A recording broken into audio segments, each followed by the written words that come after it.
चंद्रयान पहुंचेगा 23 अगस्त को चांद पर, लेकिन उससे पहले भारत ने तैयारी कर ली है सूरज की भी। चांद के बारे में तो पता चलेगा, लेकिन सूरज पर भी अगला यान भेजा जाएगा। अगली तस्वीर दिखाइए, यह है सूर्ययान जो आप देख रहे हैं। भारत ने सूर्ययान बना लिया है और यह सूर्ययान की अलग अलग तस्वीरें मैं आपको दिखा रहा हूं। फुल स्क्रीन लीजिए जरा इसको एक बार। यह सूर्ययान की तस्वीर आप देख रहे हैं, यह सूरज के बारे में पता करेगा। यह भी सूरज के नजदीक जाकर, जैसे चंद्रयान चांद पर उतरकर बताएगा चांद के बारे में, वैसे यह सूर्ययान जाने वाला है सूर्य पर, बहुत बड़ी जानकारी आपको देगा। आइए अब आपको बताता हूं कि पृथ्वी से सूरज कितनी दूर है और यह सूर्ययान कहां जाएगा। इसका नाम आदित्य L1 है। देखिए जरा, यह आप देख रहे हैं, यह है पृथ्वी और यह पृथ्वी से सूरज की दूरी है 15 करोड़ किलोमीटर।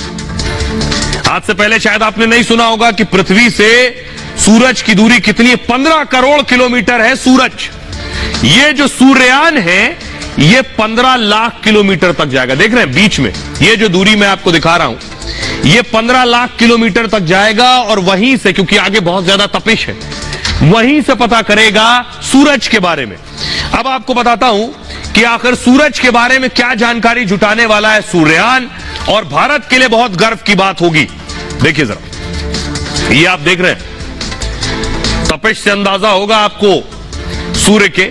ये चंद्रयान के बाद भारत सूर्ययान की तैयारी में है और सूर्य का अध्ययन करने के लिए स्पेस क्राफ्ट भेजेगा भारत।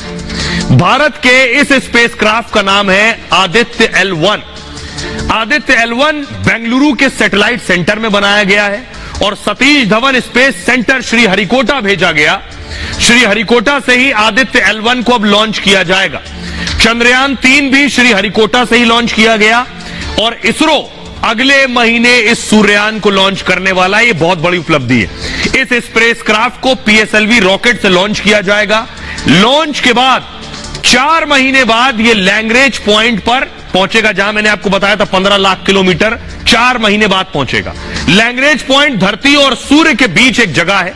यह धरती से 15 लाख किलोमीटर दूर और सूरज के पास है। इस जगह पर रखा गया है और कोई भी ऑब्जेक्ट स्थिर रहता है, यानी यह स्पेसक्राफ्ट धरती से 15 लाख किलोमीटर जाएगा और वहीं रुक जाएगा। वहां कोई भी ऑब्जेक्ट, कोई भी चीज जाकर स्थिर हो जाती है, इसलिए इसे अंतरिक्ष का पार्किंग स्पेस भी कहते हैं। इस जगह पर ग्रहण का असर भी नहीं पड़ता है और इसी जगह पर दूसरे देश के सैटेलाइट भी हैं, यानी सूर्ययान बिना रुकावट के स्टडी कर सकता है। स्पेसक्राफ्ट 60 पेलोड यानी वैज्ञानिक उपकरण ले जाएगा अपने साथ। यह सूरज की बाहरी परतों का विस्तार से अध्ययन करेगा, सूरज के चारों तरफ के मैग्नेटिक फील्ड की स्टडी करेगा, सूरज में मौजूद हवाओं के कण और हीट की जानकारी होगी।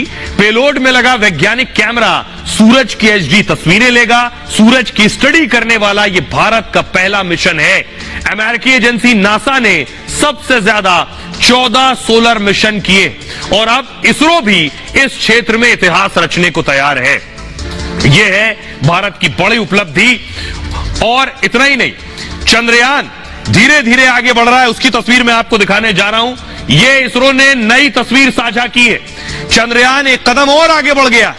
अब चंद्रयान चांद के और नजदीक है। कहां पहुंच गया है? 23 तारीख को उसे चांद पर उतरना है।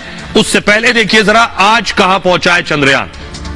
ये देख रहे हैं आप, चंद्रयान चांद की सतह के और करीब पहुंच गया है और इसरो ने तीसरी बार चंद्रयान 3 की कक्षा घटा दी है। इससे पहले मैंने ये खबर जब आपको बताई तो चांद और हमारे चंद्रयान की दूरी लगभग काफी ज्यादा थी, अब और कम हो गई। कक्षा एक और बदल गई है, यानी चांद के और नजदीक पहुंच गया है। वैज्ञानिकों ने 18 मिनट के लिए चंद्रयान के इंजन को फिर स्टार्ट किया और फिर चंद्रयान को अब चांद की चौथी कक्षा में पहुंचा दिया, यानी चंद्रयान की चांद से दूरी सिर्फ 150 किलोमीटर बची है, 150 किलोमीटर। चांद से इसकी सबसे ज्यादा दूरी 177 किलोमीटर है। यानी ये देख रहे हैं जिस तरह से घूम रहा है, जब दूर होता है चंद्रयान तो होगा 170 किलोमीटर। नीचे की तरफ देखिए, जब पास होगा तो चांद के 150 किलोमीटर। अब चंद्रयान के चक्कर की दिशा में भी बदलाव आया है। अंडाकार कक्षा से गोलाकार कक्षा में यह आना शुरू हो गया है। 16 अगस्त को चंद्रयान में अगला बड़ा कदम होगा इसे चांद की 5वीं कक्षा में डाला जाएगा। चंद्रयान को 100 किलोमीटर की कक्षा में लाया जाएगा और इसके अगले दिन फिर मिशन और आगे बढ़ेगा।